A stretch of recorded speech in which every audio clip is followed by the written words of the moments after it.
General studies ಅಲ್ಲಿ ಪೊಲಿಟಲ್ಲಿ ಬಂದಾಗ constitutional bodies ಬಗ್ಗೆ ಕ್ವಶನ್ಸ್ ಗಳನ್ನ ನೋಡ್ತಾನೆ ಇರ್ತೀವಿ. One of the important constitutional body finance commission ಬಗ್ಗೆ ನಾವು ಇವತ್ತು ನೋಡೋಣ.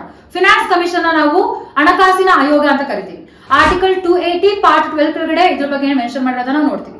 ಪ್ರತಿ 5 ವರ್ಷಕ್ಕೆ ಒಂದು ಸರಿ ಪ್ರೆಸಿಡೆಂಟ್ ಈ ಬಾಡಿನ ಕಾನ್ಸ್ಟಿಟ್ಯೂಟ್ ಮಾಡ್ತಾರೆ.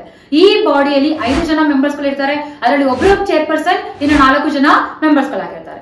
ಸೊ ಚೇರ್ಪರ್ಸನ್ ಪಬ್ಲಿಕ್ ಅಫೇರ್ಸ್ ಅಲ್ಲಿ ಯಾರು ಎಕ್ಸ್ಪೀರಿಯನ್ಸ್ ಇರ್ತಾರೋ ಅವ್ರನ್ನ ಮಾಡ್ತಾರೆ.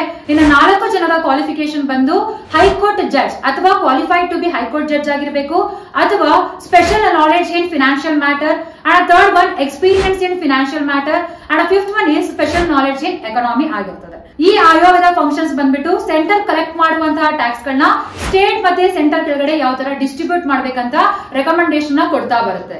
ಆದ್ರೆ ಈ ಕೊಡುವಂತಹ ರೆಕಮೆಂಡೇಶನ್ ಎಲ್ಲವೂ ಕೂಡ ಅಡ್ವೈಸರಿ ಆಗಿರುತ್ತೆ, ಯಾವುದು ಕೂಡ ಬೈಂಡಿಂಗ್ ಆಗಿರೋದಿಲ್ಲ. ಅಟ್ ಪ್ರೆಸೆಂಟ್ ನಾವು 15th finance commission chaired by NK Singh ಕೊಡ್ತಿರುವಂತಹ ರೆಕಮೆಂಡೇಶನ್ ಫಾಲೋ ಮಾಡ್ತಿದ್ವಿ. ಹಾಗಿದ್ರೆ ಫಸ್ಟ್ ಫಿನಾನ್ಸ್ ಕಮಿಷನ್ ಯಾವಾಗ ಸ್ಥಾಪನೆ ಆಯಿತು, ಇದರ ಚೇರ್ಪರ್ಸನ್ ಯಾರು ಅಂತ ಕಮೆಂಟ್ ಮಾಡಿ ನಮ್ಗೆ ತಿಳಿಸಿ.